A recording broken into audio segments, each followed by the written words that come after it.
అందెలు పిలిచిన అలికిడి my favourite yes Janakamma గారి జన్మదిన సందర్భంగా నాలుగు దిక్కుల నడుమ పుడమిన వేదికగా నటన మాడన. నా దృష్టిలో ఆవిడ భగవంతుడు ప్రత్యేకించి డిజైన్ చేసినటువంటి ఒక కోహినూర్ వజ్రం. ఇది నా ప్రియ నర్తనమే. నువ్వు ఉండాల్సిన ప్లేస్ అది కాదు.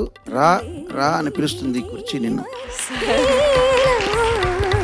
జానకమ్మ పాటలు ఆడపిల్లలు పాడితే బాగుంటుంది కదా అంటున్నా, అంతే. వంట చేస్తే బాగుంటుందమ్మా, బాగుంటుంది, ఇల్లు ఉడిస్తే బాగుంటుంది, బట్టలు ఉతికితే బాగుంటుంది, ఇంకా బాగుంటుంది. మరి ఇన్ని బాగున్నాడు పాట పాడితే ఎందుకు బాగుండదు? అయినా ఇవాళ మా అబ్బాయిల పర్ఫార్మెన్స్ ప్రేక్షకులందరూ మిస్ అవుతారు, ఎందుకంటే వాళ్ళే బెస్ట్ సింగర్స్ ఈ సీజన్ లో.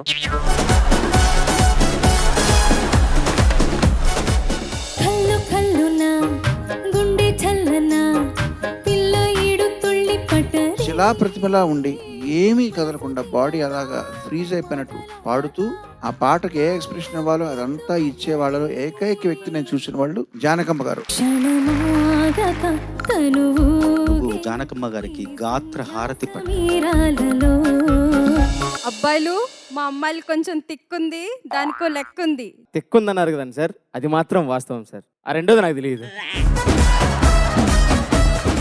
అందమైన లోకమని రంగు రంగులుంటాయని అందరూ అంటుంటారు రామ రామ. సన్నివేశానికి కావాల్సింది ఇస్తూనే దానికి మించి లోకానికి కావాల్సింది కూడా ఇస్తారు. ఆకలి ఆశలు ఈ లోకానికి మూలమమ్మా. డబ్బు పుట్టి మనిషి చచ్చాడమ్మా, అప్పుడే పేదవాడు పుట్టాడు. లోకమంతా ఇదే తీరు చెల్లెమ్మ చెల్లెమ్మ, లోతుకెళితే కథే వేరు పిచ్చమ్మా.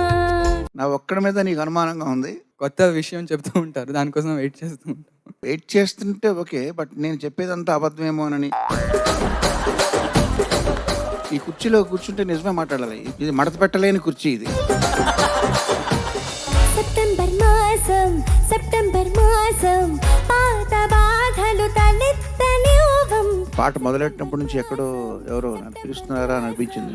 హే పిల్ల కవిరను పట ఇరుకు పసందు కళ్ళనమయ కథ పత చేదు ఏ కథ.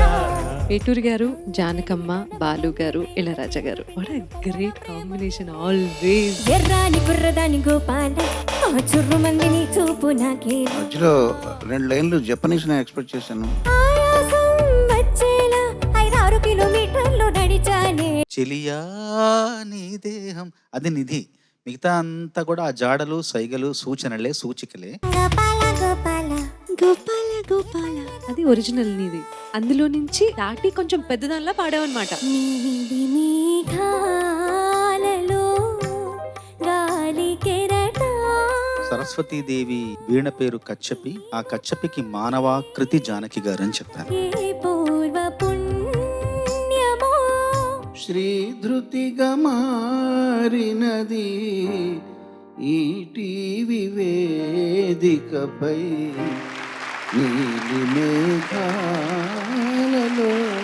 పెనుగాలికి పెళ్లి చూపు పువ్వు రాలిన వేళ కళ్యాణం అందాక ఆరాటం. పాడతా తీగలో మేఘమా దేహమా పాడిన అమ్మాయి అని ప్రపంచం నేను గుర్తుపెట్టుకుంటాను.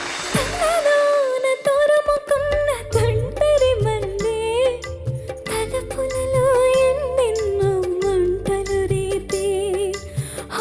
అబ్బా ఆ అటాచ్మెంట్ ను, ఆ ప్రీతిని, అనురాగాన్ని ఎంత బాగా వ్యక్తం చేశావో. జో అచ్యుతానంద జో జో ముకుంద. నువ్వు జానకి గారి పాట పాడలేదు, ఆవిడని ఇక్కడ నువ్వు ఆవిష్కరించావు. లా